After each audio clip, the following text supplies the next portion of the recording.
Hey everyone, this is a quick video on the first startup of the year. And all I've done is pulled it out of the garage and it hasn't been started up yet, so it's still cold.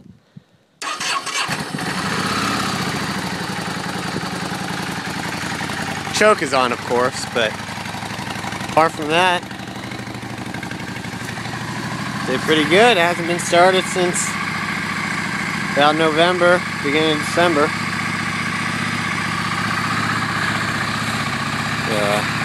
The next video, if you look up there, I got a new set of saddlebags. And go ahead and put those on the next video, but there we are.